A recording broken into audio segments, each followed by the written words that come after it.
Hey everyone, I've been using the new 2022 iPad Air for over a week now, and what's so interesting about this tablet is just how close it is to the iPad Pro while being actually quite a bit cheaper. And for the first time, there are actually more similarities than there are differences with the Air and Pro, making this tablet a stellar option for those who want the Pro experience and main features, but don't want to pay as much. So here's what I did. I've been an iPad Pro user for many years now, and basically I just took my iPad Pro and swapped it out with this iPad Air to see how many differences I'd actually notice in my daily usage, and I just used this as my main tablet. And I definitely do have some thoughts to share.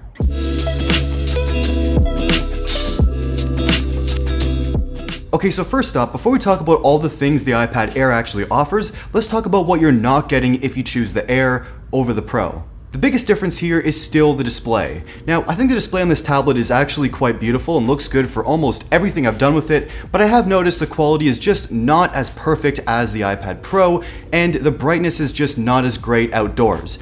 That being said, it's incredibly close, I'm just nitpicking at this point, but there is a very small difference. But the biggest difference is the refresh rate. This iPad has a 60Hz display like the iPad mini and previous iPad Air, and of course the iPad Pro has that 120Hz ProMotion display. Now, I might be tripping on this one, but I feel like the display here is a hell of a lot smoother than the previous iPad Air, even still being 60Hz. Like, pretty much all the devices I'm using at this point are 120Hz. My laptop, my iPad Pro, my phone, everything is 120Hz, and going to 60Hz, I didn't really mind it here or notice that much either. Like, for example, scrolling, drawing with the Apple Pencil, opening and closing applications using the trackpad, it's really not that obvious that it's 60Hz. In the previous iPad Air, it did feel pretty smooth, but there was kind of a little bit of a choppiness here and there with animations and just doing things on a daily basis. But here, I really don't see that at all. Yo, Noah, I got a question for you. I just woke up, what's up? Is the new iPad Air display actually smoother? Do you feel like it feels smoother than the previous one? What a question. It's just a little bit smoother. I don't know. I might be wrong, but I agree with you there. Okay, that's all I needed to hear. Okay, we'll talk soon. Peace. Peace. Okay, so it's not just me. And obviously it's still just 60Hz, but I feel like Apple has done some really good optimizations in the software to make the display feel a lot smoother for daily tasks. There's also differences like the camera setup on the back, which doesn't have the ultra-wide lens or LiDAR scanner for augmented reality use cases. One of my wonderful viewers recently called me out in a comment on a video where I said that tablet cameras are kind of pointless and nobody uses them. This viewer mentioned that they actually use their tablet camera and the large display for accessibility purposes. For someone with low or limited vision, being able to take a photo of an object or a scene or a document and be able to zoom in on such a big display is definitely a key feature for those who need it. So I'm sorry, I'll talk more about tablet cameras in the future. Basically, if you want to shoot photos or videos with this tablet, I think you're going to be quite happy with the photos coming off of this tablet. It's one of the best. There are some other small things like only 2 speakers are going to be playing audio versus 4 speakers on the iPad Pro, and honestly the speakers still sound great. I don't really have any complaints when watching videos or throwing on music when I'm working. No problem with the speaker quality here.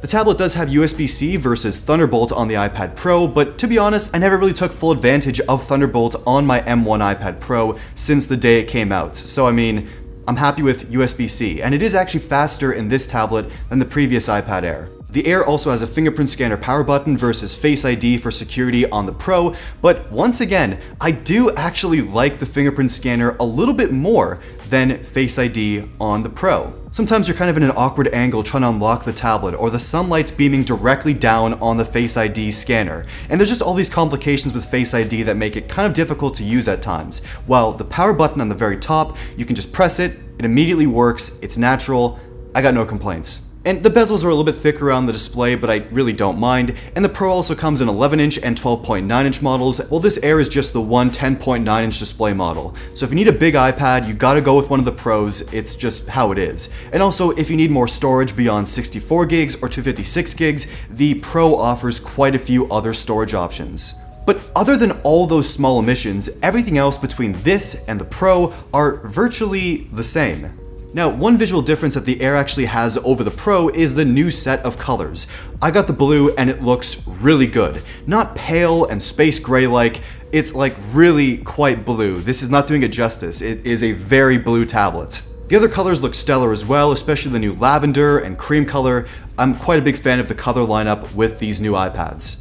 And it also has the exact same design as the iPad Pro. And you already know how I feel about the iPad Pro design. I've said it many times before, it is one of the most beautiful designs in tech to this day.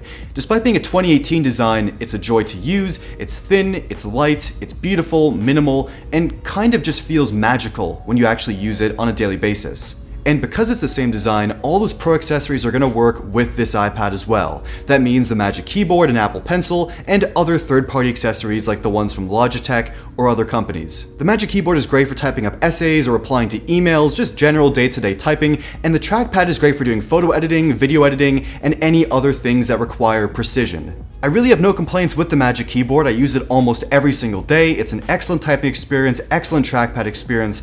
My only wish is that you could actually fold it flat without removing the iPad from the case itself, but I've survived so far. It's pretty good.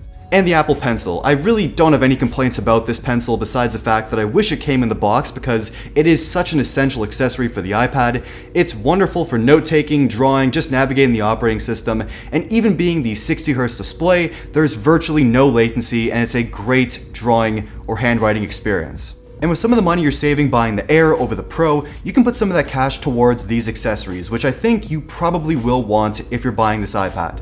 There's also the front ultra-wide camera, which now has center stage compatibility, so it's great for those video calls and apps that support the tracking feature. It's pretty cool.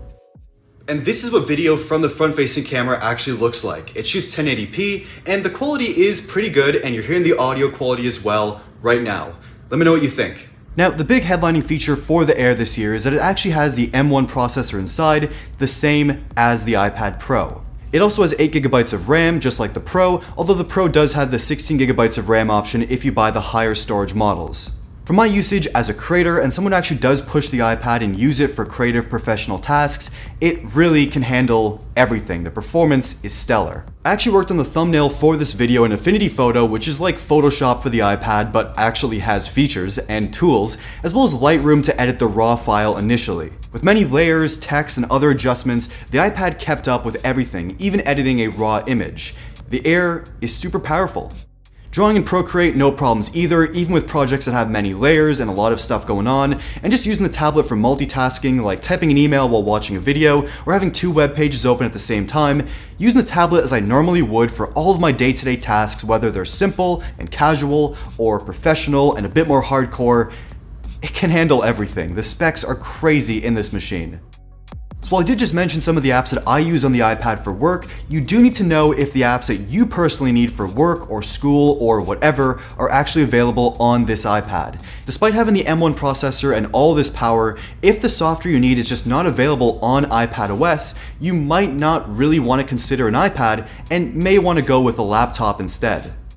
iPadOS 15.4 is very good and has a lot of great features like universal control, which works well with your Mac, home screen widgets, quick note, solid multitasking powers, and I'm used to it and I know how to really take advantage of this software and use it to its fullest. But for some people, it just might not be enough for daily work, and that person might be you. So take a look at the App Store, see if the apps that you need or alternatives you need are available, and that will help you make your decision if you actually do want to buy an iPad. And finally, battery life. It's an iPad, it's pretty great. Standby is impressive, and I do use this tablet for a variety of things, so getting an exact reading on battery life is a little bit tough, but some days it's just watching YouTube or other shows and it'll last a full day watching content on and off. Other days I'm drawing in Procreate, or writing out shot lists and notes, replying to emails, switching between Wi-Fi or 5G when I'm out and about. But the one consistent thing with battery life is that it almost always lasts a full day of usage. Some days I end the day at around 40% if it's a lighter day. Other days maybe 20% if I'm working hardcore on this iPad all day. Regardless though, a full day of usage with this iPad is definitely possible. Okay, so as I've said throughout this video, this iPad Air is basically a 2021 iPad Pro, which is still an excellent, capable tablet, but cheaper. That's it. Between the Air and the Pro, you're really not missing much at all. You're just saving some cash. It's almost too good to be true.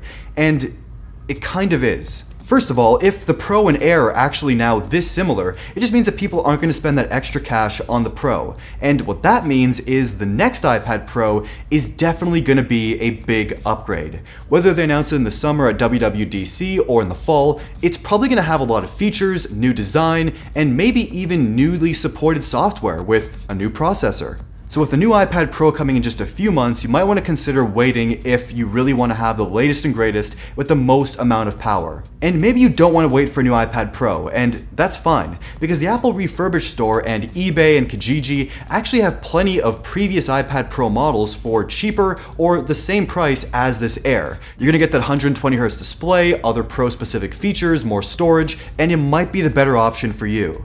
And both of those points, the fact that a new iPad Pro model is coming very soon and refurbished iPad Pro models might be cheaper or the same price, kind of ruin the excitement of this new iPad Air.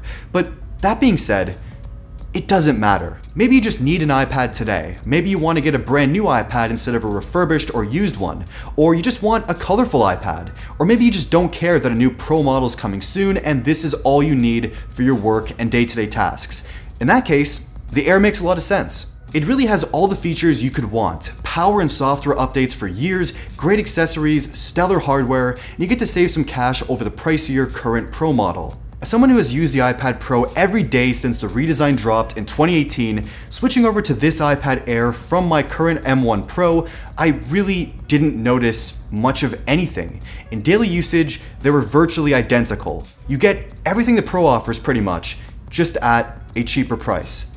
It's that simple.